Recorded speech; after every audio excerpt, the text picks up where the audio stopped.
Cool Hand Podcast, something you got to deal with. Welcome back to the show. I'm your host. My name is Q. We got somebody, special guest in the building, man. I met this person through the homie Sonny. We was out there in Philadelphia, and we'll get into where I met this man at and his connection with that. But guest, please introduce yourself.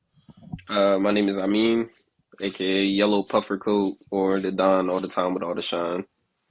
I'm an artist, model, stylist, photographer, jack of all trades, master of all.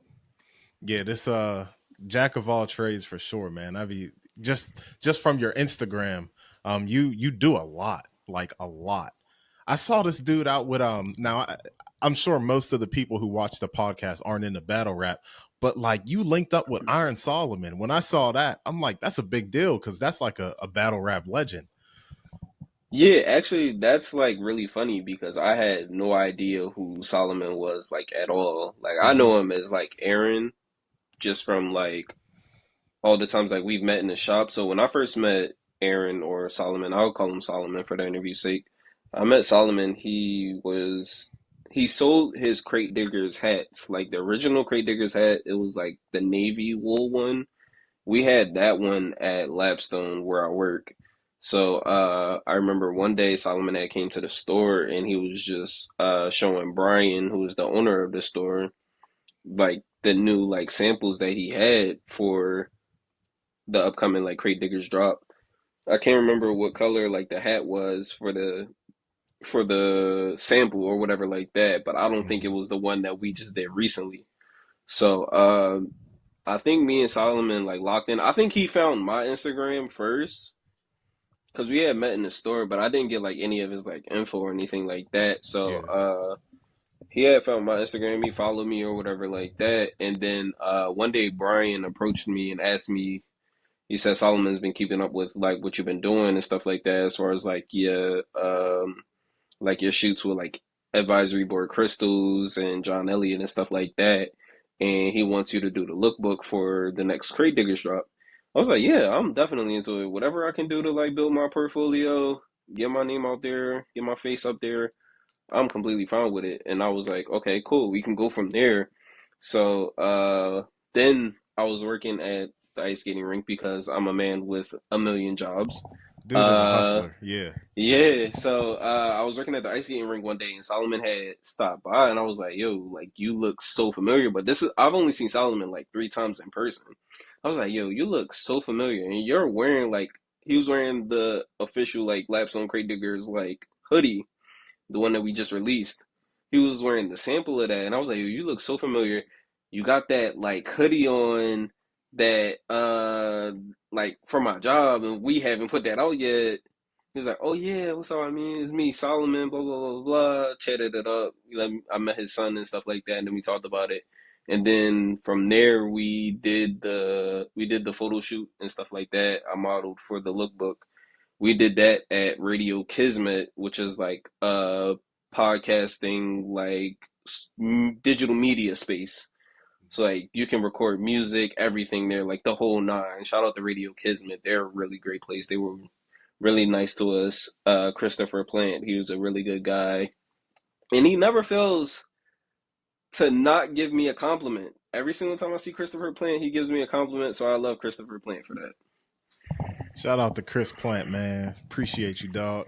So, yeah. So you done rubbed shoulders with some people, man. I seen you out there with Patrick Beverly. But before we Hmm. get into all of that, um, I watched the last podcast that you was on, and let me see if I remembered it already. Keeping It a Bean podcast, Keeping it a being, yes. and that was a great podcast. So if y'all ain't checked that out with Meen Hendrix, y'all need to check that out because um, they probably touched on some things that we're probably not going to cover today. So be sure to check that out because that was a dope episode. I enjoyed it. So um, Naturally, and that was the first time I've ever been like interviewed podcast wise for anything. So it was just fun to like that he offered me like a creative space to really just be open and be myself and talk about myself. I don't really like to talk about myself, but once you get me going, I kind of get going. mhm. Yeah, that was dope too. And honestly, I don't even listen or watch podcasts, but I wanted to make sure I was like thoroughly prepared for this. But it wasn't just research for me; it was enjoyable to listen to. So, Yeah. shout out to keeping it a bean, man. But let's dive straight into some negativity because we got some things that we got in common. Because I'm watching a podcast, the Keeping It a Bean podcast, and we talk about music on the Cool Hand podcast sometimes. So let's just get some negativity out the way. And so you dislike Kid Cudi. I think you called him a dork or a nerd. He's a Uh, dork. so let me just ask you this first. Mm. Why? What don't you like about Kid Cudi? Now I am a Kid Cudi hater. I just want to see another hater's head is at. So me personally, I was never really like a big fan of his music, but that didn't give me a reason to hate him per se. I thought he made okay music. I just assumed that it wasn't for me. I was really like hype off of Day and Night. I love Day and Night just because like you know how when you grow up and you're into like video games and stuff like that, it's on the Hmm. soundtrack, you hear it all the time, you like it. So Hmm. Day and Night was on the NBA Live 2008 soundtrack, and I was like, dog, I love this. I play this game all the time. That's my jam. I like it or whatever.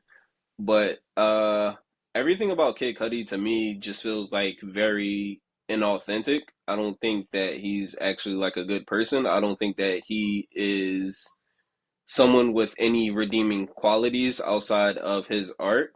When I ask people why do they like Kid Cudi, they see that he hums really nice. He does not really rap really well. And also just the fact that like to me, it's a super red flag if you constantly fall out with everybody you become friends with. Hmm. Like, if you always like you're the common denominator in all your friendships ending, like that's like a red flag to me. Like you telling me that there is nobody who has ever been good to you. There's nobody who's ever treated you nicely. There's nobody who's ever treated you like family. I remember listening to Big Sean do he did First Chain with Cudi and Nas. He put Cudi on that placement with Nas. Otherwise, Cudi wouldn't have had that placement with Nas. Like, and then I remember him saying, like, I remember when I put you on First Chain with Nas, and I didn't expect you to like turn on me like that in no more interviews. And that's just something that gets me. I'm just like, if you have like, there's nothing redeemable about that guy. He's not a good person. And then Got you. he also did one thing that I feel like this is very a controversial statement because this is just how I interpreted it. But I feel like he faked being suicidal to sell Streaming Bullet to Heaven or whatever it was called because I remember the night he was on Twitter, he was like just tweeting like, "Oh, nobody cares about me. Like I'm about to just do it. I'm done. Blah blah blah blah blah." And people were feeling like really bad for him. And then like the next day he drops an album link, and I was like, "Oh, you got." I was like, Yeah, "Nah, bro. Like I'm cool from there." Like that like really just like took me from like I was at like a 6.5 and not liking him to a 10 right there. got you. Okay, that's now I appreciate all of your criticisms because for myself, and it's nice to hear someone else's perspective because it seems like you take it. Now, I agree with you where I don't think he raps well. Like I never, there's not many Kid Cudi songs that I've listened to that I'm like, oh yeah, he's spitting. Yeah, he's really Um, talking. but from yours is more like a human aspect. I personally don't understand, and I don't want to take away from anyone else's experience, but I like to Mhm. think that I can understand where people come from when they express certain things. I just don't understand how many people connect to his music in the sense of they say he saved their life. Maybe it's the hums, maybe it's the frequencies, but I don't. I try to listen to his music and I can't find where he saved someone's life at. I hope So I don't offend anyone. I feel like for things like that, like we may not understand like which artist does that for who. You feel me? Because there's been like I can tell you now, like I don't think I make it through college without the documentary. Being as though the documentary came out in 2005, I started college in 2016. So I was about to say, like you never know what will get you through what will take you as far as it goes. You feel me? And I feel like the documentary was like something that had daily motivation to me to push through what I was doing. So really, like I think for Cuddy came in at a time for like a lot of us where we were growing up. You feel me? Cuddy came in a time where Cuddy was popular when I was in middle school, and he only blew up from there when I was in high school. So he was like starting out when I was in middle school, and then once I got to high school, like Kid Cudi is like a known name now. So I have to feel like a lot of it is like when we get to high school, we value the guys that we listened to when we were there, and that takes us so far in our adulthood.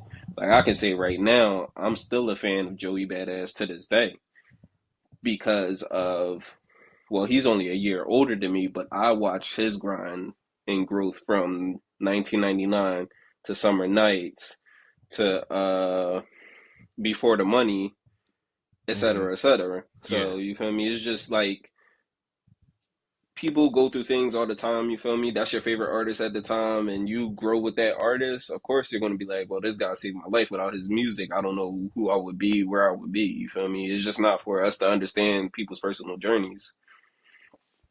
you're right. I have more, and I appreciate your input on that.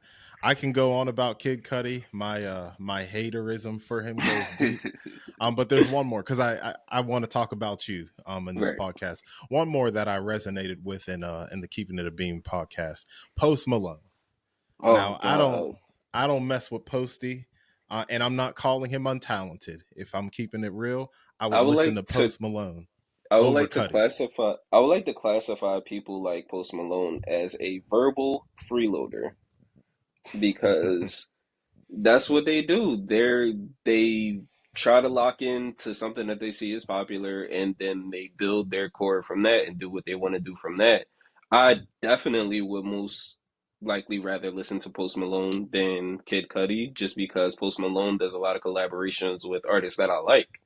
So I won't deny that Post Malone has talent. It's just I don't like the whole I want to enter your space and then I'm going to diss your space when I get to what I need out of it. Facts. Facts. And it is for that reason the Cool Hand podcast does not endorse Post Malone because he came in the game looking like ASAP Yams. He came in the game looking like Yams on the White Iverson video because I'm like, oh, Hmm. this dude is nice when he first came out. And I think it said like RIP Yams at the end of the video. In the hip hop community embraces him, but that's because he got the bag. You know, when you're in the industry, anybody with more money is automatically big bro. So Yep. you know that's some industry stuff. But I That's heard not he's a even an really industry thing. That's a real life thing. If you got more money than yes, somebody, that's you true. automatically big bro. Yeah, yeah. It could be 5 years younger than you.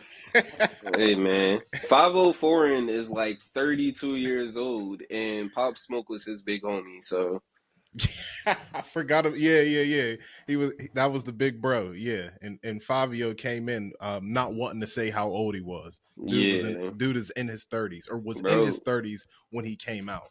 bro But lied on his birth certificate. so okay. So thank you for speaking on that. I'm like I got to have somebody else other than myself speak Mm. on especially that Post Malone dude. Shout out to Post. He's talented. So all right. Post Malone will So not get a shout out from me. I'll give his talent a shout out. I don't like the way he maneuvered into the game. R.I.P. Yams for real on the Cool Mm. Hand podcast. So I first met you at your place of business. If I didn't already, shout out to Sonny for introducing uh, uh, us to be acquaintances. Yeah, And when I tapped in this with Sonny, I had to do my Jay Prince tap in. He took me to a couple of different places yeah. over in Philly, and one of them was the place that you work at, Lapstone and Hammer. So and that's where we got our introduction. So um, you you're known for fashion, you're known for curating, at least in my opinion. What's your relationship like with Lapstone and Hammer? And for somebody like myself, can you explain what Lapstone and Hammer is?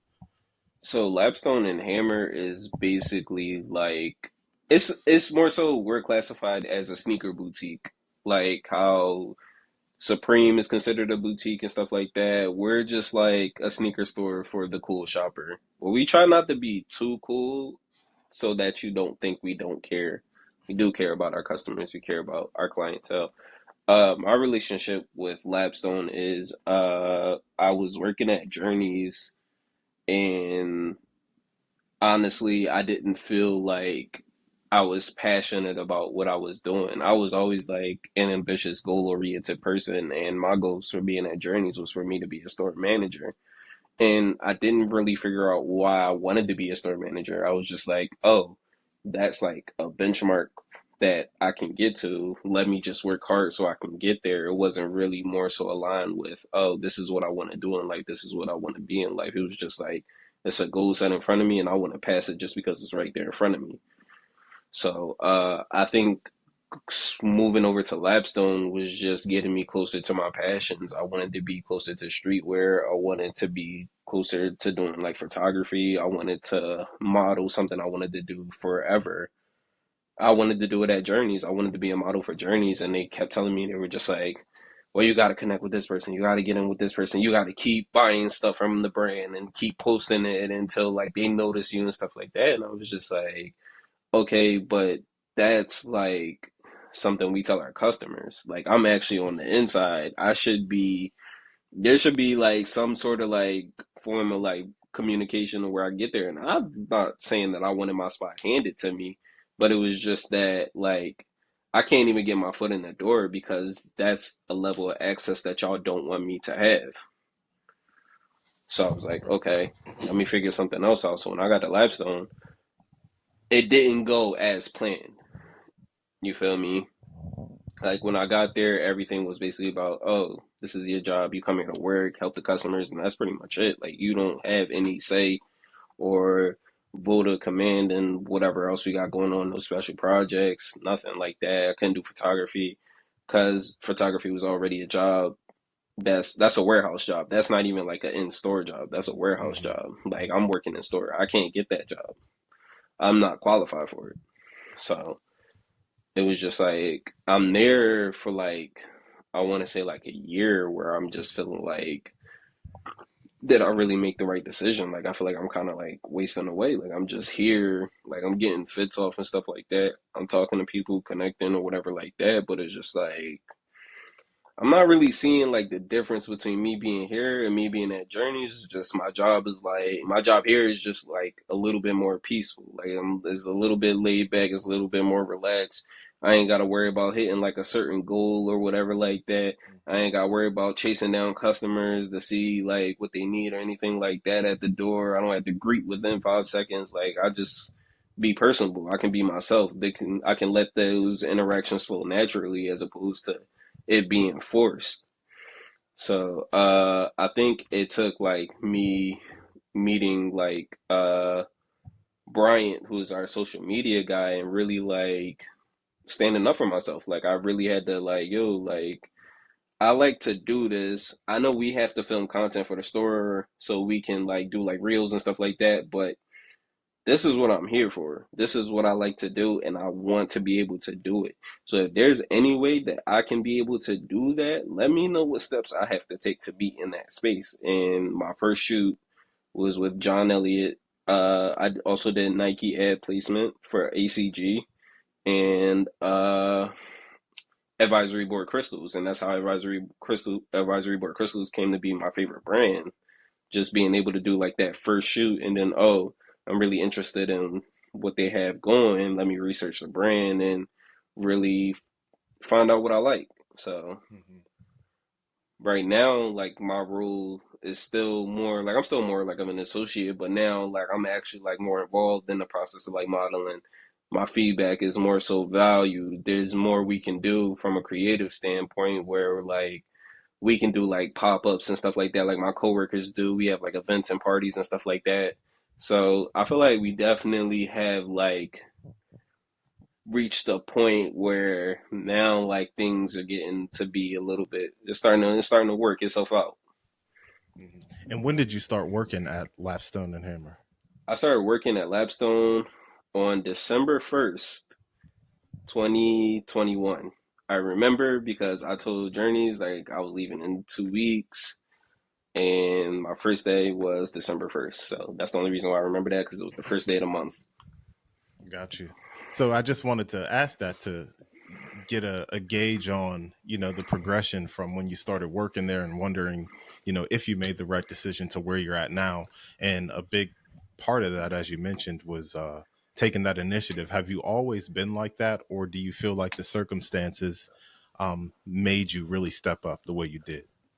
Uh, I feel like it's circumstance too. Like it's always in me, but sometimes like I'll let the time bide until like I can't deal with it anymore. You feel me? Like I feel like I don't have a problem with stepping up for myself, but sometimes like it's me not seeing when is the time to step up for myself. You feel me? Sometimes like I let these opportunities go by and not knowing like, oh, that was kind of like your window right there. That was like your opportunity right there to now I'm at a point where like every step, every move I take now has to be more calculated. It has to be more thought out because I can't afford to keep taking risks and keep taking risks and just letting things pass me by. For sure. All right, so we're going to get back into what you do creatively. I think some of the things that you've already accomplished, be it just through Lapstone and taking the initiative and putting yourself out there, like that's a lot right there. But you also do some other things. But I want to take things back a little bit to your upbringing. So, are you originally from? Uh, don't y'all like to say North Philly is the only Philly or something like that? I'm not one of those people, but there's Okay. definitely a lot of people like that. North Philly is the only Philly that matters. There's no such thing as East Philly. You're either from North Philly. I feel like North Philly, West Philly, and definitely like Southwest are like people are like really territorial. South Philly, Hmm. definitely people were territorial there, but South Philly is kind of like they like to keep to themselves. Got you. So are you from the north, the I'm from south? North. Okay, so you're from the only Philly that North matters. Philly. North Philly. North with a F.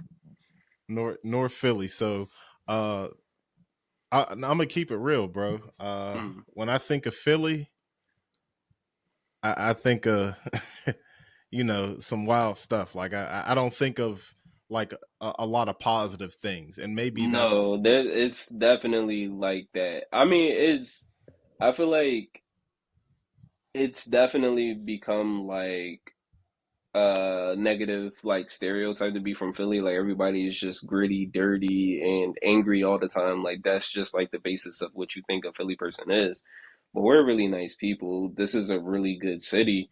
It's just I feel like there's people like that everywhere. Like where like you're going to get like that reputation of like if all you meet is negative people from New York, you're going to assume everybody from New York is negative. If you meet yeah. only positive people from Arkansas, you're going to think everybody in Arkansas is positive just because they're nice people to you.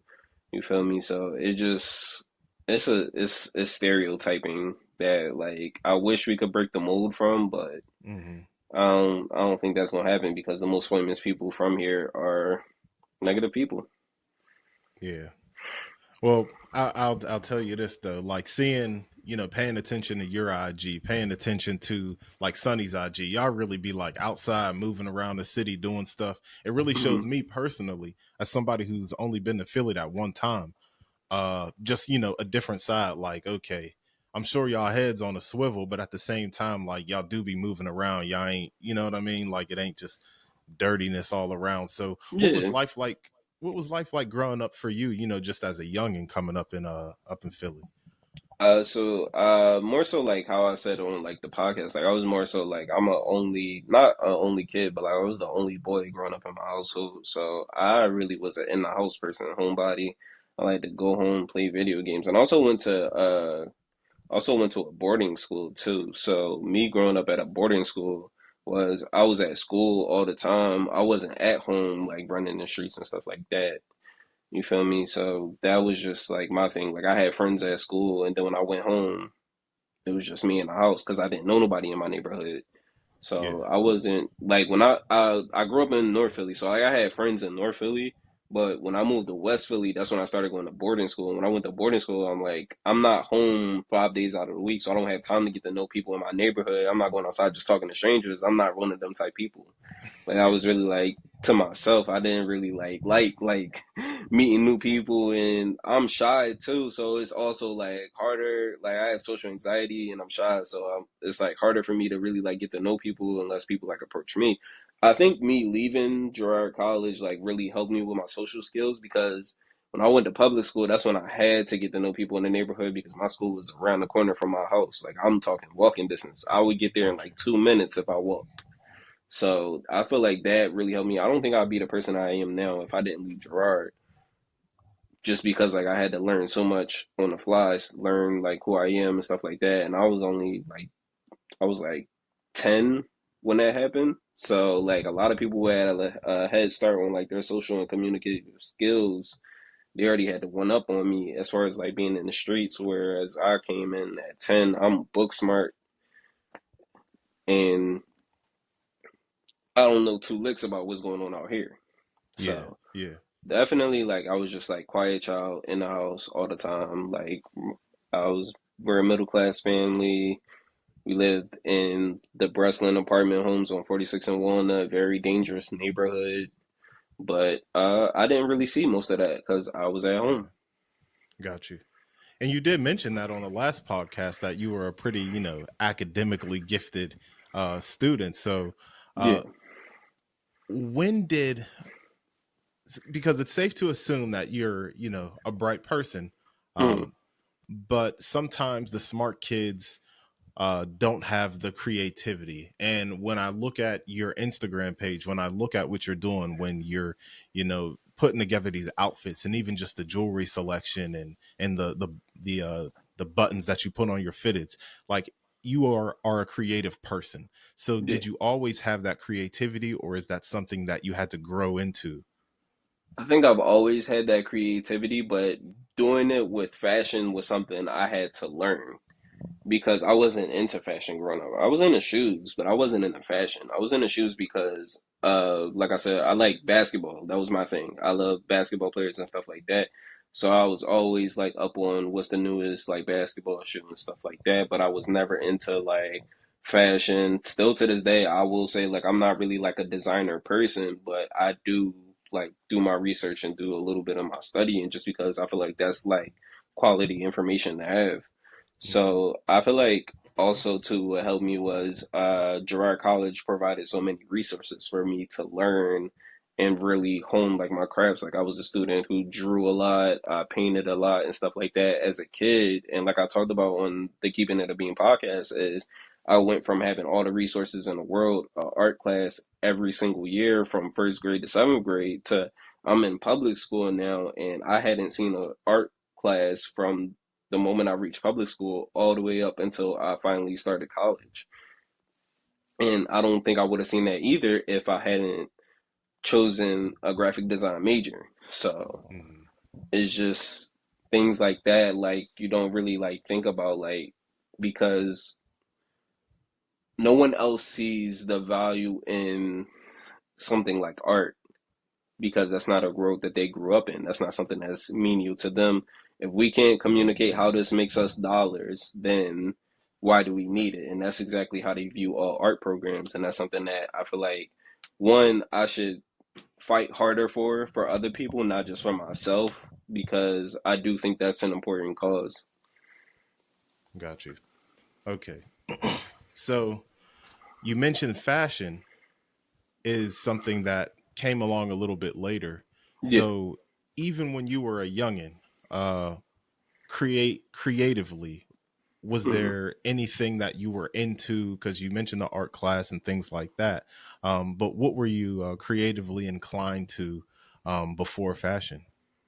Mm, I would just say like just like comics and stuff like that. I feel like that was really like, oh, we're really into Dragon Ball Z and stuff like that. So that was what me and my friends did. We drew Dragon Ball Z, Saiyan characters and stuff like that. I used to make like books because I was really into wrestling. So I would make books and like I would draw my favorite wrestlers and like just like have people like look at like my books. I'll take like the sheet of line paper or whatever like that, make a nice little cover, draw all my favorite characters, staple it together, and just take it with me and just show other people and stuff like that. I used to keep like binders of like this stuff, and I wish I still had it to this day. But we done moved around like six, seven, 8 times, so Yeah. all of that is gone. But it's just like that was what I was into. I was into like making like books and comic books and stuff like that. Like I didn't know how to do like comic strips and stuff like that. I just knew put the character on the page and move on. Yeah. All right, that's what's up. So, moving forward, back to pretty much where we're at today. When you're Mhm, leaving high school, mhm, uh, what did you have, like, anything in mind that you wanted to do after high school? Because like you're in a real like, I want to say like I want to call you like a curator, uh, mhm. uh, really. But what did you have any idea what you wanted to do? Did you think you were going to be in the position that you are today? No, actually, I didn't even think close to it. I think one thing I didn't know what I wanted to do when you get to like junior year of high school, that's when you should be planning out where you want to go to college, what you want your major to be, and what you want to do or whatever. When I got to junior year of high school, I didn't know anything I wanted to do. I was just like, oh, I'm trying to get through the school year, move on, or whatever like that. Then it comes time to college, and you gotta plan out where you want to apply and stuff like that, official visits and stuff like that. And I was just like, I'm in over my head because one, I don't even know what I want to do, and two, like I just grinded for 12 years. I don't really want to go to college, but it feels like it's something that I should do because we're ingrained as a society to take that next step, go to college and figure out what you want to do, like become a part of society. And I feel like I don't know if I felt like I was destined to do something bigger, but I was just like, I don't know what I want to do, so I don't want to waste my time doing like applying, figuring out where I want to go and stuff like that if I don't know what I really wanted to do. And I think like in high school, I was known also as like the sports guy, not really like playing sports, but like I knew everything. You feel me? I was really into like stats, all that. Like I knew players like the back of my hand. I knew route configurations and all that. I really knew like my stuff. So I was just like, oh, maybe one day I can make it on ESPN as a journalist. And you see how journalism is now. It's in a terrible place where everything is clickbait and people can't even keep jobs for after 5 months. So Yeah. is I'm kind of glad that that didn't work itself out. I had plans of I went to like a college fair or whatever like that, and I had plans of like applying to go to Ball State because they had a really good journalism program at the time for broadcast journalism. And I remember I still have like my yearbook and stuff like that, and people just writing in my yearbook like, "Can't wait to see you on ESPN, my guy," and stuff like that. And I was like, lo and behold, like they follow me now on Instagram, but if they knew that back then, what they knew now, they probably wouldn't even put that in my book. So Yeah. I think it was just more so like I didn't know what I wanted to do. I couldn't figure it out, and I went to a military high school. So like my fallback plan was for me to go to the military or whatever like that. So I was just like, all right, cool. I graduated. I'm gonna go to the military. They gonna pay for my school because I didn't fill out the grants. I didn't do the scholarships because I didn't know what I wanted to do. But I was just like, I'm gonna go to the military, figure out what I want to do in there, go to college because they gonna pay for it or whatever like that. And we go from there. And it was like a lot of complications with trying to go to like the military because of like information I left out or whatever like that. Not information that I more so left out. It was just information that they didn't ask me, and I didn't know that that was essential like to it. Like they asked me if I had like therapy, counseling, or whatever like that, and I told them like, yeah, I did, but my recruiter never asked me about it. So I was just like, oh, like I'm telling them this, and you didn't tell me that I'm not supposed to tell them that. So Yeah. it was like I kind of basically got like the short end of the stick. I got shafted. I think I could have reapplied to go back in, but I was just like, I don't want to go through that process again. Like that was like a whole year of me like going back and forth with this recruiter trying to get like my paperwork pushed through and like seeing like other therapists so they can tell me like, yo, like you're good. You didn't really need counseling or whatever like that. What have you? Like you're a smart kid. Like you're ready to go. So I was just like, all right, I don't know what I want to do. And uh, I was applying for a job at Rite Aid because I can't be at home not doing nothing. Like I gotta get to do something. So like I was applying for a job at Rady, and I remember doing a phone interview because that's what we used to do back then. did phone interviews in addition to like applying online. But for some reason, they wanted me to do a phone interview.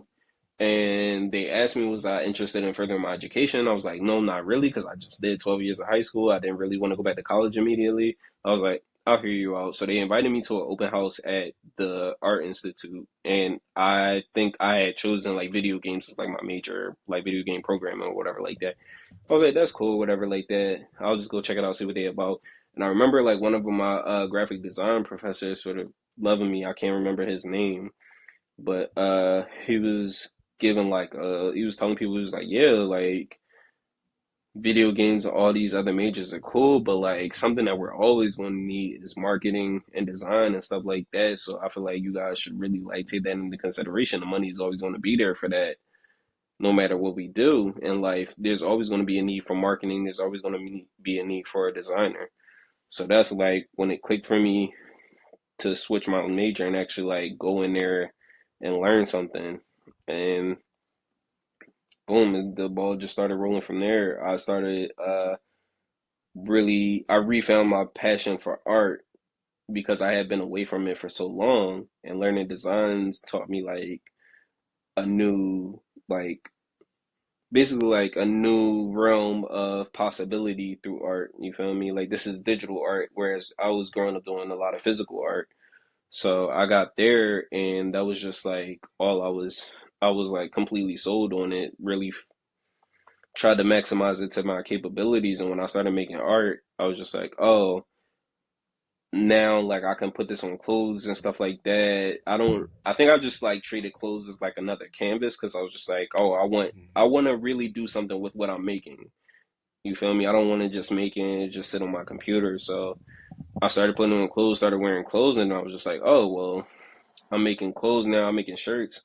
Maybe I should like find like the shoes that I've been wanting since I was growing up. I never really asked my mom for shoes. It's not like my mom couldn't afford the shoes that I wanted.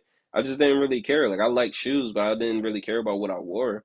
So now I'm like, oh, I can start chasing like the stuff that I actually like or whatever like that. Started wearing those. So I got the shoes, got the clothes, and then everything else just aligned from there. You feel me? When I once I started making my own clothes, like that's when I started like really doing things how I do it now. And I feel like my attention to detail always came from one, my grandmom. She was a very detailed oriented person, and two, just like being able to like come from like a background of having like I said, all the resources that I needed at Gerard, and then going to the Art Institute where they gave me even more resources that I needed. Got you. Okay, so a couple key points that I get out of that. So, what year is it that you go um, into like the graphic design, marketing, advertising, educating or education that you got?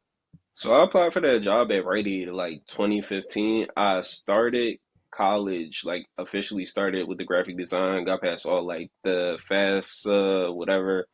I got through all that process. Like I started in April, so this month will be like my 8 year anniversary of that. Okay, So April of 2016. and up until then, you weren't really, you still weren't really like putting it on, like putting your clothes on the way that you are now. Mm, No diddy. no, sir. I can go to my Facebook and I was dressing terribly. I feel like 2014. I tried to step it up just because like I'm a senior in high school and like I Hmm. like women, so like I don't think girls really had a problem with how I dressed, but it was just like my mom was like pressing issues. She was like, "Yo, we gotta go to the mall. We gotta get you some good clothes and stuff like that because you can't keep wearing blah blah blah blah blah." I was just like, bro, like I don't really care, but if it look cool, then I'm gonna just wear it just because. So I think like also another thing is just like I was interested in women and I wanted to be like look better. So Yeah, things just happened to work itself out. Like got you. I was dressing in like Abercrombie shirts with like the threaded belts and like cargos and stuff like that with basketball sneakers and stuff like that. That was all I wore.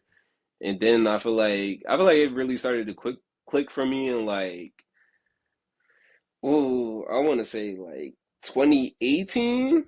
I feel like 2018 was really like when like I really started to like let go and really just start doing my thing. You feel me? Like I feel like 2018, it really started to take off for me. Got you. Okay, so this is all imperative information because I have I have some of your designs up Hmm. from your brand here, and I don't want to neglect that. So I just want to at least shout out the brand once before we really get into it. Can you shout it out? Because I'm gonna say it wrong. Because I would have said it Yeah, wrong if I was if the before name of watching the podcast. the name of the brand is You Fresh C.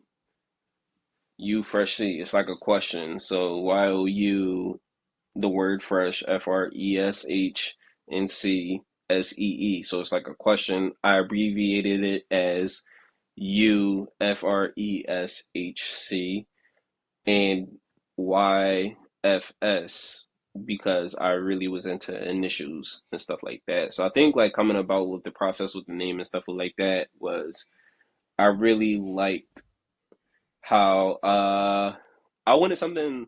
I was like studying like I was in college studying logos, USC, the Trojans, University of Southern California, and I liked it how USC sounded. I liked how USC's font work looked. So I was like, oh, UFC, YFS, like that kind of like works for me. I like the three-letter abbreviation, so I can work with that or whatever. And also felt like it was cool to like do something differently, like how the name can just be the name itself, and then also like when I want to start doing things a little bit differently and spelling out the full sentence, now I got two designs in a tuck right there just off the name alone. So I wanted like that versatility with the name. And also I feel like 7 letters is like really perfect when it comes to like designing because you have three on one side, three on the other side, and one word straight down the middle. And you can do a lot with that when it comes to like Mhm. designing and spacing. So Is that now that's pretty smart? Is that something that you learned in school, or something that you kind of just figured out on your own? that's something I figured out tinkering with Photoshop. Okay. And when it comes to the brand, when I'm looking at the website, when I'm looking at the Instagram page for You Fresh C, Hmm. I see there's a few things that are on sale now, but the Instagram page has a little bit more. But I see a lot of things that have like a vintage feel to it, like a 1990s feel to some of the shirts, and Yeah. then some like this joint right here looks like a bracelet, like so pretty Yeah, the much charm bracelet, that was my the charm bracelet is my 5 year anniversary design. I don't think I made one for this year. I should have, but I just wasn't in like a designing mode this year, so I won't force myself to do something if I'm not really there because it'll make my Mhm. art trash. Okay. So you started the brand. If it was 5 years last year, you started the brand just a few years out of school. Yeah, I actually started my senior year of college. Like I Okay. only got That's my associates. I'll call it my senior year, but I only got my associates in graphic design. So that was like my last year of like the required program. got you. And and this is the thing, the correlation between your brand and school. So of course you're going to learn some of the essentials that you need to survive, to hold down a job, so on and so forth, but Hmm. in discovering your own style when it comes to You Fresh C, like how did you come up with some of your designs, some of your ideas, and the direction that you want to go with the brand? I feel like a lot of it is taking inspiration from things that I actually liked while studying in school, and also just things that I liked in life personally. So I'll go through like some of my designs, like the charm bracelet. I thought that was like a really good one just because like I'm in the jewelry now where I like jewelry as a kid and stuff like that. But I was just like, we grow up, your mom get you like a nice little chain, and that's what you got. You feel me? That was like my thing or whatever like that. So now I think like wanting to think of it from like a more intricate perspective, I feel like the charm bracelet was perfect. It combines all the things that I like, combines my brand. the puzzle pieces, which is representative of one, autism awareness, an important cause to me, and also just like my brand's logo and branding in general. The giraffe, which was one of my most popular designs, uh, from like I want to say around like 2019. That was just like something that I had no plans for it to do so well that wound up being a staple just because people loved it so much. Hmm. So it's just stuff like that. Like you don't really like try to look for things. Things kind of like just find you. I also when I was in school, I studied a lot of like 80s guests just because like George Marciano was like my favorite graphic designer from when he's one of the co-founders, I guess, but he was just like my favorite guy to like really like research and look at designs from like his late 80s line, early 90s. And Nutmeg Mills was another person I covered in the Keeping It a Bean podcast Hmm. because he made great sportswear in the 90s. So those are like just like my two biggest inspirations. And I wanted to do something that really kind of like connected what I'm doing in the modern day to what they did at the time and just like kind of infuse that together. Hmm. Where do you plan on going next with the clothing brand? That's something I haven't figured out just because like I'm not sure what I want to do with it. I haven't really been in a designing mood because I feel like that was just what I built my identity around before I got to this point. Like fresh out of college, like all I was a designer, designer, designer. I didn't really make room for anything else, and that's all I did. So, a lot of like the last 2 to 3 years has just been me like branching out, trying to figure out what's really for me and trying to touch every other avenue of art so that I can become a more well-rounded person. Like, I really wanted to get more so into photography and videography. I wanted to learn more about styling. I wanted to model more. You feel me? I didn't want to just like make clothes and wear my clothes and model my clothes and stuff like that. I want to model for other brands. I want to do brand ambassadorship. Hmm. And in your Instagram bio, it kind of tells that story as well It because it reads shows just that like it. you're, yeah, it shows that you're a collaborator. It shows that you do some stuff for, uh, do some photography work. Yeah. Yeah, so let's talk about some of these other things because one thing about Mean Hendrix is he's the jack of all trades, master of none, Master of but he's all. working on No, master of master all of at this point. all. Master of Ma- all. master of all at this point because the output of a lot of these things that I see from you look very efficient. They look Yeah. high quality. So let's talk about you branching out in some of the other things that we're not just attaching you to your clothing brand. So let's talk photography because you did mention that before, and Mhm. it I kind of got the feel that you go back with photography. Yeah, so photography was one thing that I really wanted to learn.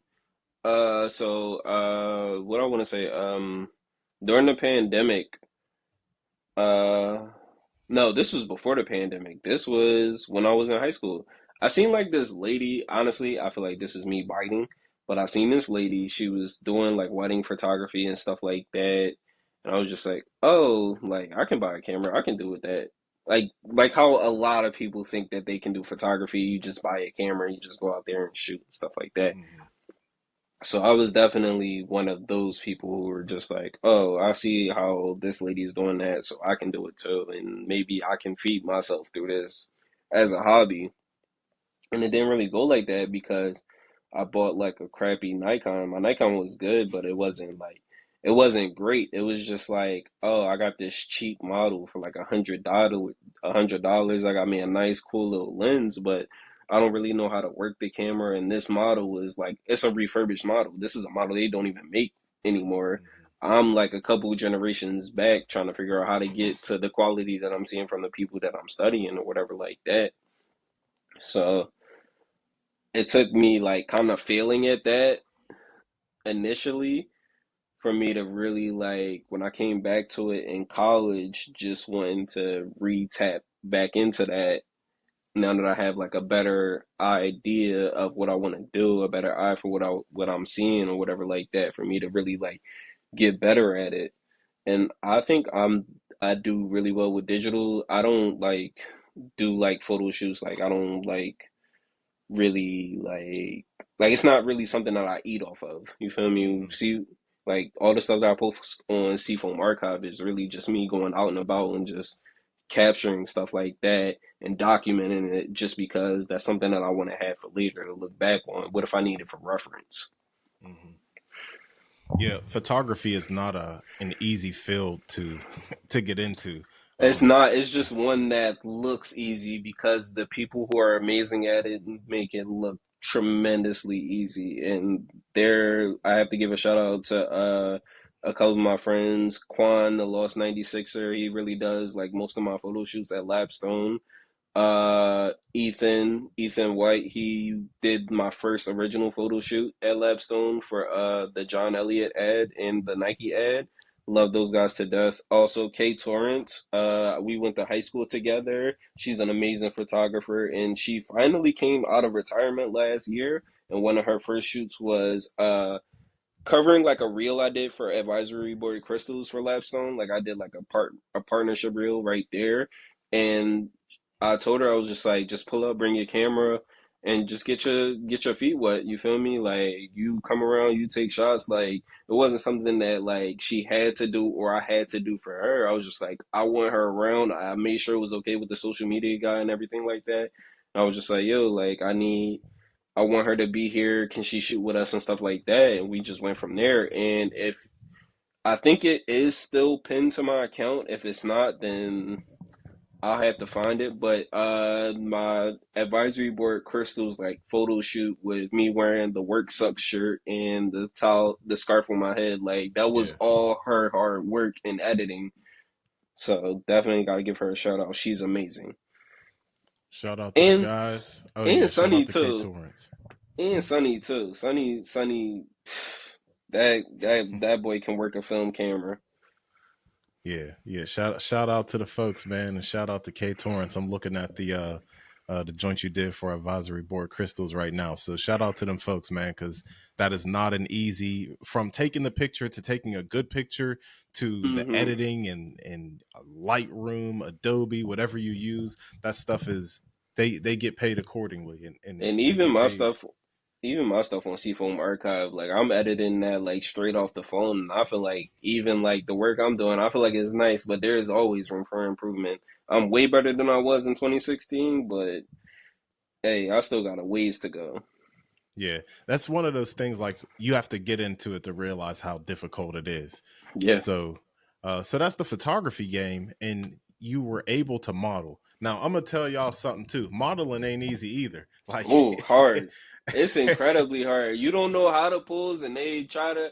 If you don't have a person who knows direction with these shoots either, it'll come out looking clunky because if neither one of y'all know what y'all doing, then it is not going to be a good result. And I think like I'm a person who really like knows what feels natural to me. So whenever I model or do anything related to that, I just be me, get comfortable doing like the poses that I do all the time. Like I know like what looks good, what angle to hit myself, you feel me? I know how to tell people how to shoot me now.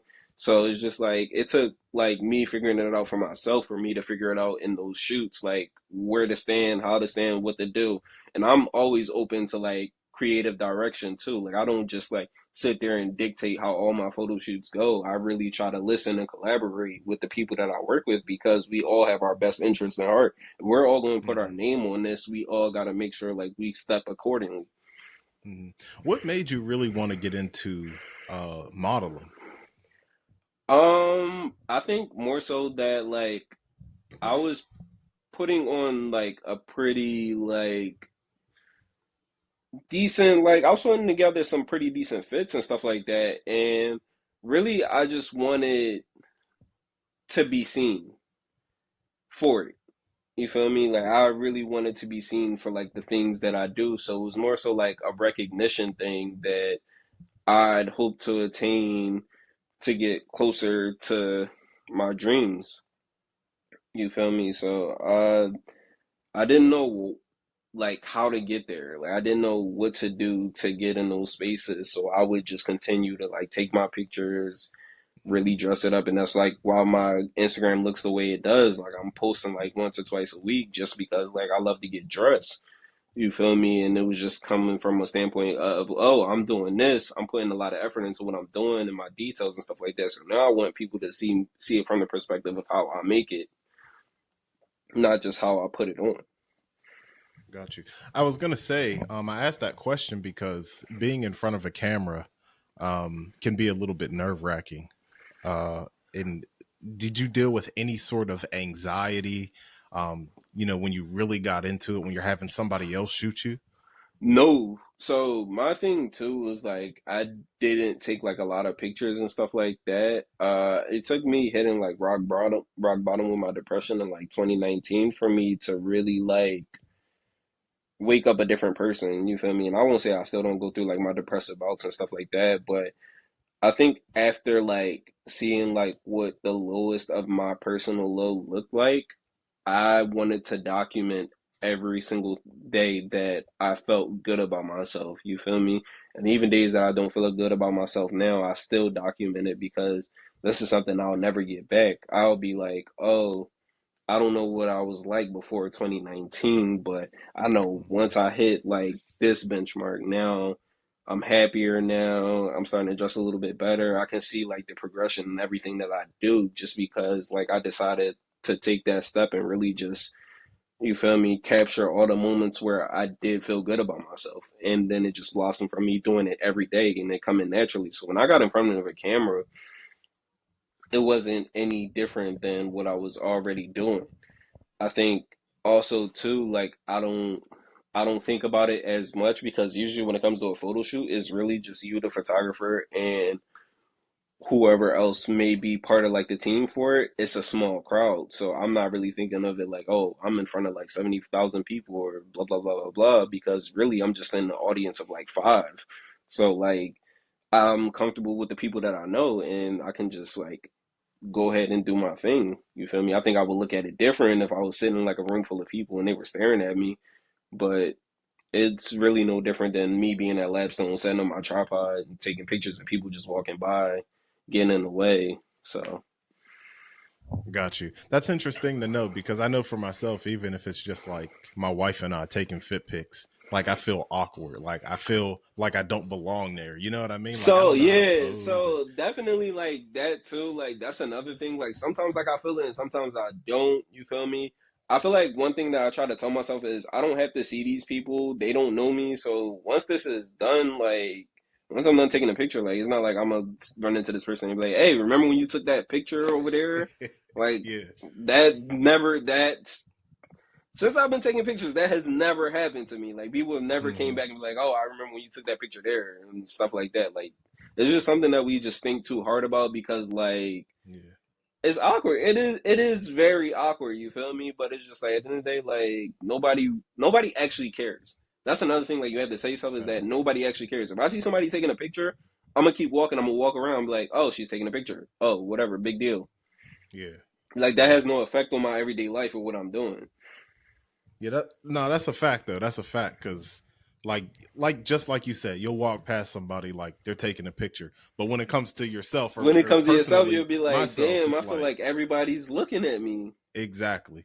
So I just want to now I don't want to keep you too long. I definitely want to talk about your personal style because when I see your fits and all that stuff, I'm like, dude really knows what he's doing. But Mhm. just to before we get into that, um, on some real stuff, like you talked about 2019 having like some depression, um, and you don't have you could explain as much or as little as you want, but a lot of people experience like depression during the pandemic. So to hear 2019 before the world shut down, Mm.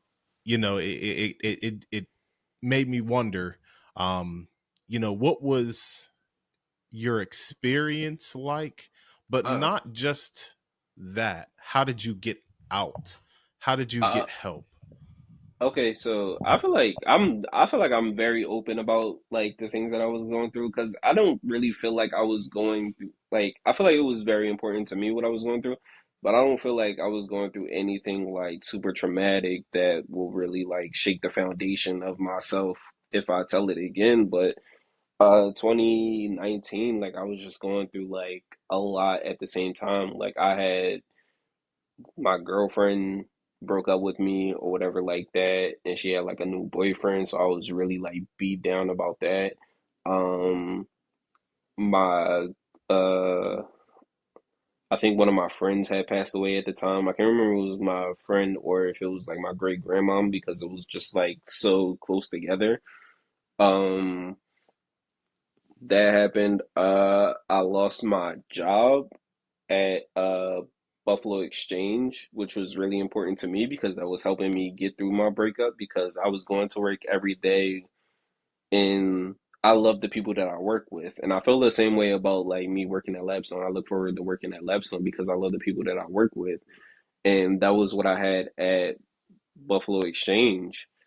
And that helped me like not really like I wasn't over my breakup, but like that was something that got me out of bed. Is like I look forward to seeing the people that I worked with, and you feel me? And I didn't have that anymore. So it was like I was going through that alone. So it was like a struggle for me to find like another job and stuff like that. So being as though like I'm like one of those people who struggles to ask for help. Like I didn't really like want to ask anybody for help. So it's just like I didn't know how I was gonna feed myself every night. I was just making like designs and stuff, like putting on shirts, hoping people would buy it so I'd be able to buy myself something to eat and stuff like that. And I was in the house every day because I don't have a job. So I'm in the house every day for like 3 months, like an entire summer, just doing nothing but like watching TV and like making designs, hoping that somebody will buy this stuff or whatever like that. And I don't think I came out on the other side of it until like I was able to find like a job. Once I was able to find a job, I worked at Kohl's for like a month, just doing like overnight stock and shipment and stuff like that. And I feel like that really helped me get into the groove because like I'm a productive person. That's the only thing I know. I only know how to like work hard. I might complain, but I'm gonna get it done. But just like having something that I actually could do every day besides being in my house, like that's really what got me out of it was like, wake up. I really got to do something about my situation. I can't just sit here doing nothing. So I think getting that job at Kohl's really was like my step out of it. And I didn't really like the job because I hated unloading the truck, but it was a really chill job that like I was just like, I got to do this in the meantime until I figure something out. So I think I did that for like a month, and then like the ice skating rink, whatever, came back around because it's a seasonal thing that I've been doing for like years or whatever like that. So that came around, I was just like, yeah, I'm quitting this job at Kohl's. I'm gonna put my all and effort into like doing this ice skating rink thing for the next few months, stack my checks over whatever like that. And then once I come out on the other side, I can't go back to what I was doing there. It gotta be something different. I gotta really like take advantage of like this space and this momentum that I'm creating. So definitely, I feel like 2020 was going my way. I feel like I had a great 2020. Everybody else was depressed or everything, like upset about quarantine and stuff like that. I love Yeah. quarantine personally. You feel me? Cause I didn't look at it like I thought quarantine was going to harm me, like harm my mental the same way like being in the house in 2019 did. Yeah. But it was more so like a thing like, oh, this is not my fault that I'm in this house every day. Me not being productive isn't a result of my own being. It's just that this is the state of the world. So I don't have to blame myself for this. Whereas in Hmm. 2019, the only thing I could do was blame myself because I felt like those were my circumstances that had to be fixed. So once I came out on that from the other side of like the rink, like I started working at Journeys and then lo and behold, step by step, I got to where I am now. Yeah. So check this out. So I want to ask if you ever, thought about this or reflected on it. What did you learn, about yourself? Because it seemed like overcoming, a lot of different obstacles, a lot of things that could beat you down mentally. But it seems like you got out of that. What did you learn about yourself, or what did you learn in general through that time? So I want to say personally, I don't feel like I learned much about myself. I honestly felt like I picked up a really bad habit which is to force myself to grind through situations Mm. just because I'm forcing myself to grind through situations because it's a trauma response to not wanting to go back to there. I never want to go back to where I was in 2019. So I don't care how many jobs I have, 3 jobs right now. I don't care how many jobs I have. I don't care how many projects I got to do. I don't care how much I put on my plate. I want to get it done because I don't want to go back there. So while it may look good, it may look like I'm being very productive and I'm doing so many amazing things, realistically, it's the result of me not wanting to go back to when I didn't have these opportunities and having, not being in the position that I am now. You feel me? I feel like I didn't really learn much from not being down. It's just that the biggest thing to me was never going back to where it was. And it can be looked at as a positive, but sometimes I look at myself when days where like I'm really like stressed out, beaten down and exhausted from working like so long. I've worked every day this week, all 7 days. Mhm. Not really like it doesn't really bother me, but like at the end of this week, I know I'm gonna crash hard because I'm like, oh, there's money to be made. This is a time for me to do it. I might as well do it while I got it. Yeah. Because I'm going to Atlanta in like 2 weeks. So I'm like, oh, I know that's money I don't want to miss out on. And that's all I'm thinking about. I'm not even thinking about all the fun I'm going to have in Atlanta. I'm thinking about the days I'm going to miss working because that's coming off of Hmm. my paycheck. You feel me? Yeah. And that's just the negativity that I don't want to live with. But I know it's what keeps the fire burning within me to get better so I don't have to think about it. You feel me? I feel like I'm pushing myself so hard so that I get to a point where this is something that I don't have to worry about later, but I'm worrying about it for right now because I don't want to be there. Hmm. Yeah, you're a real hustler, man. I could. That's apparent from your IG. Like you're at Lapstone, you're at Macy's, you're at the skating rink. You're Yeah. you're always you're out. Like and that just takes a toll. It takes a toll. So at least you're honest with yourself. I'm not a psychologist, psychiatrist, or a counselor, but at least you're honest with yourself and can realize it is a positive to have a work ethic, to have to have a real you can't teach work ethic. Right. That's a fact. There could be somebody in your same position doing nothing because they don't like people say they don't got that dog in them. So it Mm-hmm. is a positive, but just at the end of the day, balance. Like it's hard to find balance in certain things, but okay. So we're gonna end this with talking about your fashion sense Right. because like the way you be putting the joints together, like certain outfits. Let me just ask you this first question: how long does it take for me to pick out an outfit, from the shirt to the fitted to the pins on the fitted to the jewelry? It depends. Honestly, I can basically go like, oh, I don't know what hat I wanted to wear with this shirt, so I'm gonna pick this shirt out and just build my fit from that because I haven't figured out what hat I want to wear with it when I don't have my haircut. So honestly, it depends on the mood I'm in. Sometimes like I got things figured out like days in advance. Sometimes like I'll like see like I'll put like something like I'll put together a combination and figuring out what I want to wear for that day and be like, oh, I don't want to wear this today. I want to save this for another day. And that's basically like how like that cycle continues for me. So sometimes like I'll just wake up in the morning and I don't know what I'm gonna wear and I won't decide until 15 minutes before it's time for me to leave. But it just sometimes it just comes together like that. I think what pins I put on my head basically is based off what the rest of the fit looks like. All my hats, like all my pins coordinate with whatever the fit looks like. So if I feel like I'm gonna wear like gold jewelry or something like that, my pins, my gold pins are gonna go on that hat or whatever like that. Try to match up colors and stuff like that just to see like how the designs look. So it's really like it's so many ways that you can do it. You can build it through the shirt, you can build it through the pants, you can build it through the shoes, you can do it through the hat.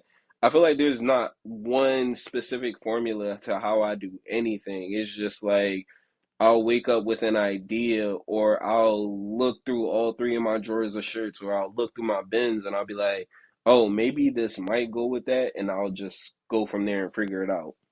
Mm, It's kind of okay. like once I get like a little inkling of an idea, I can like fully flesh it out if I just sit and think about it for a minute. Got you. And how did your style develop through the years? Uh, Money. You get more money.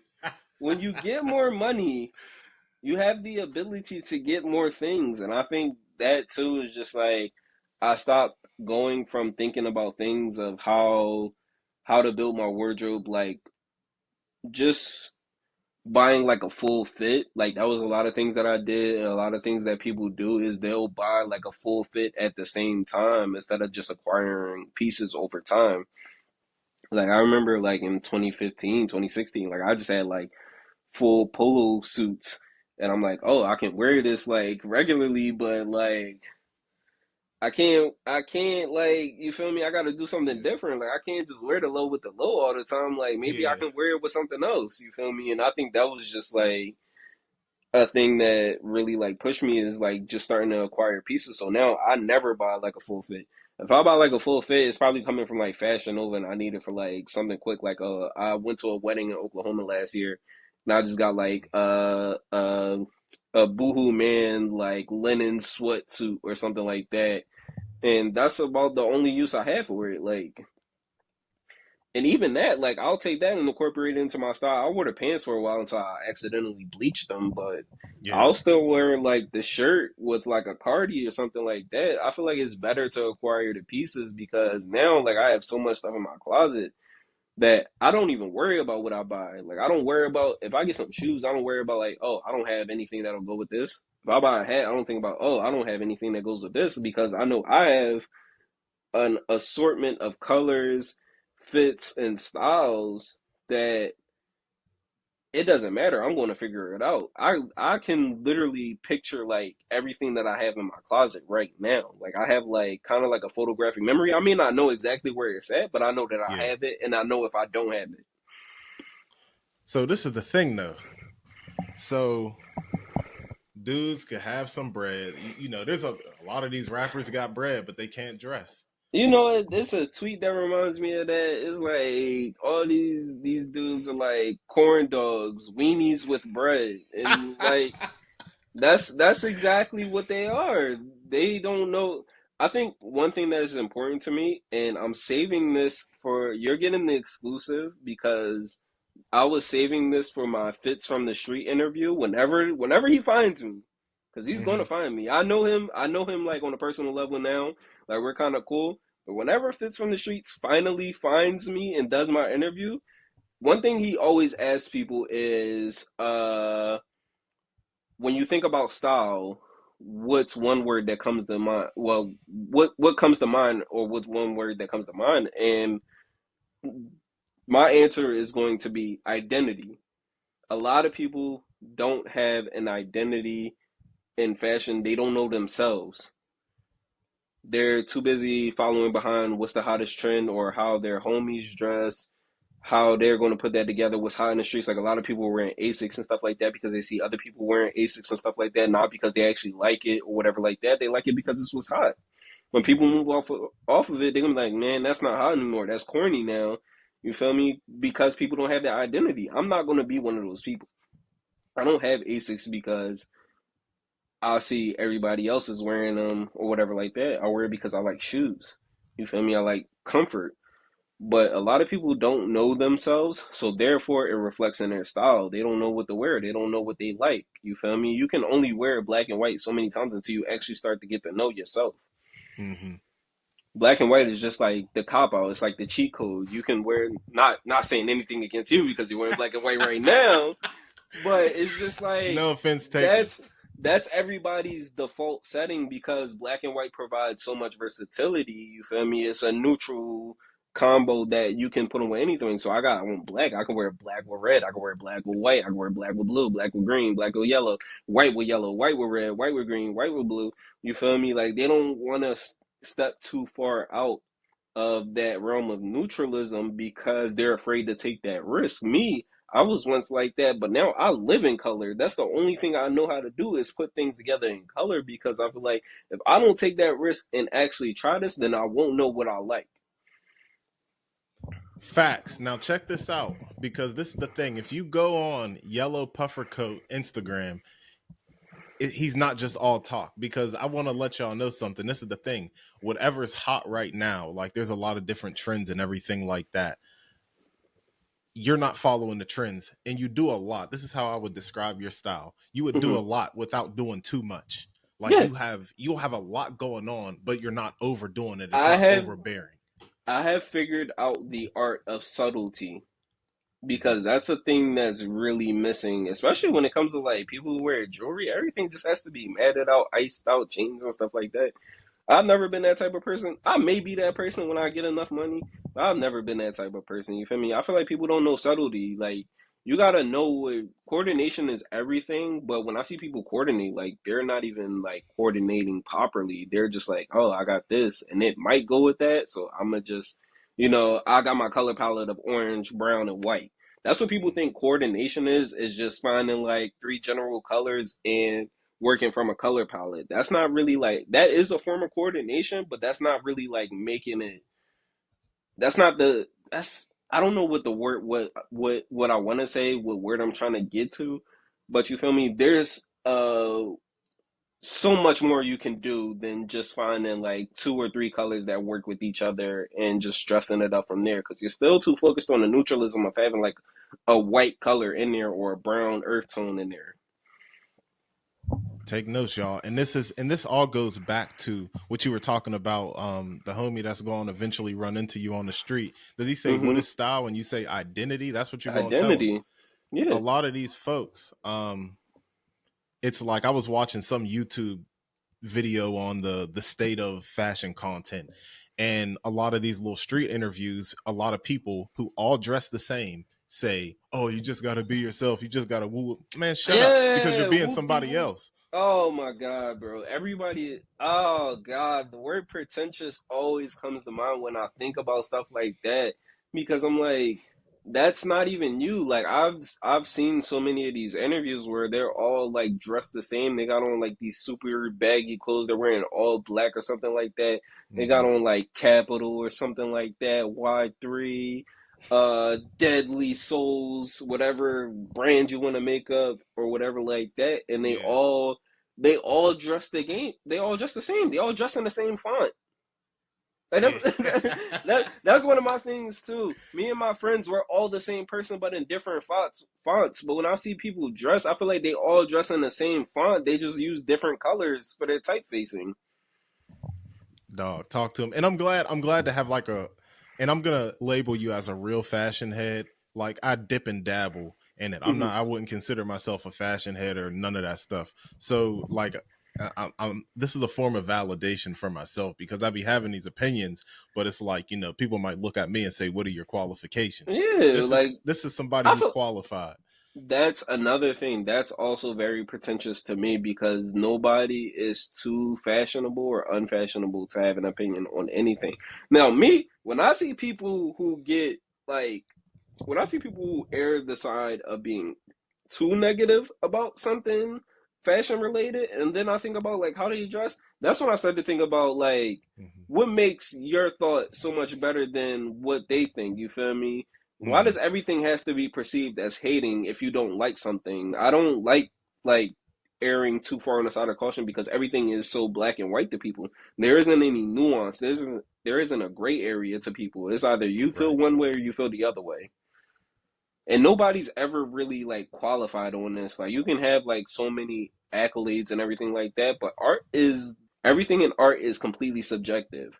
Everybody's not going to like everything. Everybody's not going to hate everything. You feel me? You can hope that everybody likes what you do, and that's something that I do. I hope that everybody likes what I do. And then there's going to be somebody who thinks what I'm wearing is corny, and I'll be like, wow, well, what did I do to you? You feel me? What makes you qualified to tell me that what I'm wearing is corny? You're not me. You don't dress like me. You can't tell me what to put on. I've been doing this longer than you, blah, blah, blah, such and such. But I'll never approach it like that. I'll probably be like, well, we all got like our own opinions. I don't really care what you think. Like, that's not going to, I'm like, oh, wow, this user 222 on Twitter thinks I'm corny. So I must be corny or something like that. Like, I'll be like, snide with my remark or something like that, or I'll just be like, "Well, who are you supposed to be? You can't tell me how to dress." So identity, I love that. I love that. Like I'm that's one thing that I 100% take away from this interview. Like one of the things that I instantly take away from this interview is the point in identity.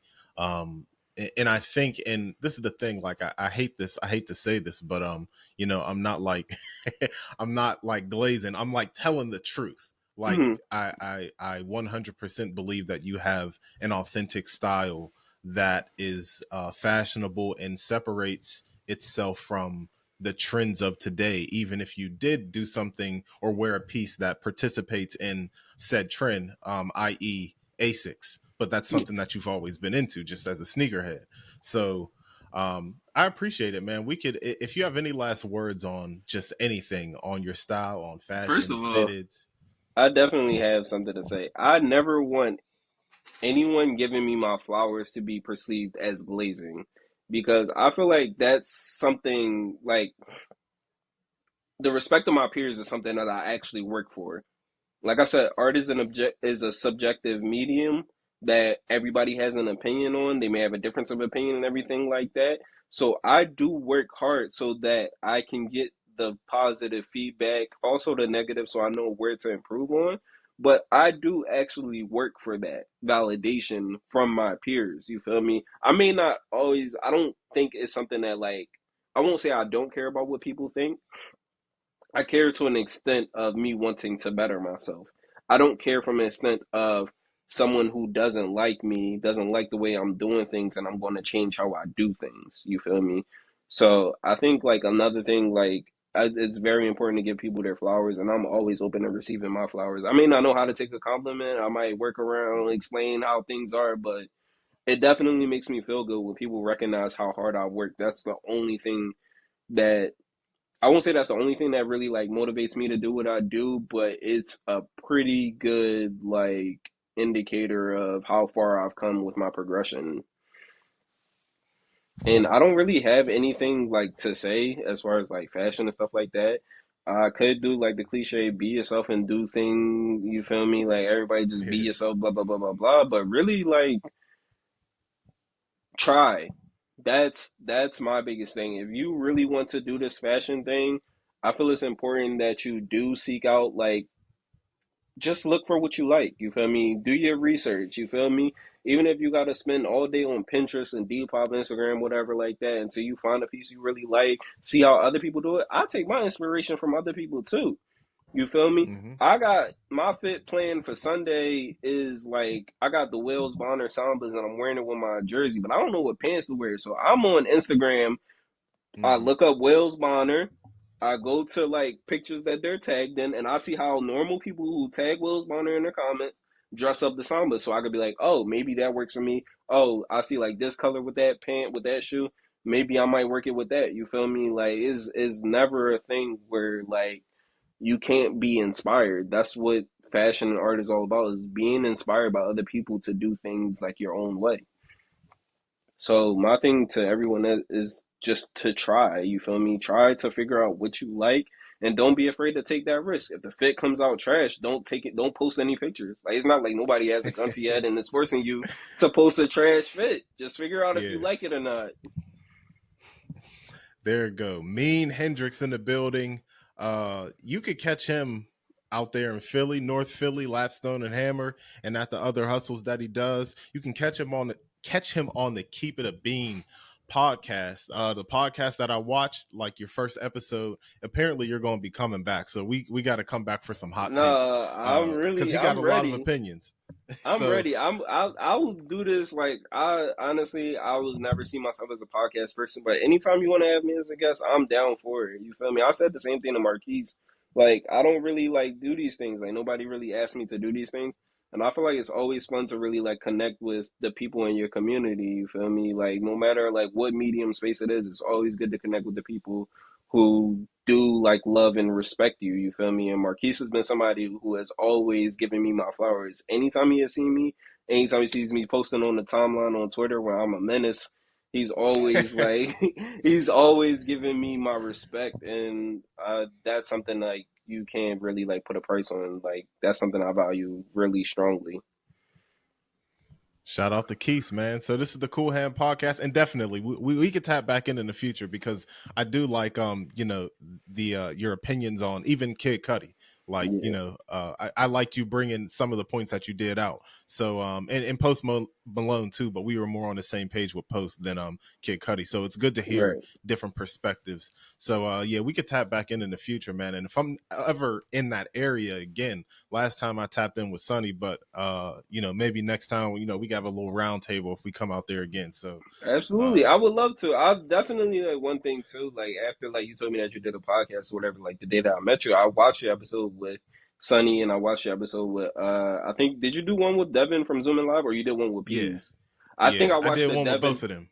Okay, so I think I did the Devin interview. I feel like that was the one I remember off the top of my head and I really liked the way like you really like you're really fully immersed in what you do, so you're asking the right questions. You're not just asking things just to ask things. Oh, sure. Hey, appreciate it. Sometimes I don't know what I'm doing or I stutter. but Hey man, we all stutter. This is not easy. I that's done a stumbled fact. over my words like this entire time we've been doing this, but eventually the point gets out. Facts. This is the Cool Hand Podcast, man. Meen Hendrix, man. I appreciate you for coming on the podcast. No, thank you for That's a having me. big deal. So we'll definitely have to run this back because I can think of some stuff that I should have asked already. So till next time, Cool For Hand sure. Podcast, something you got to deal with. See you.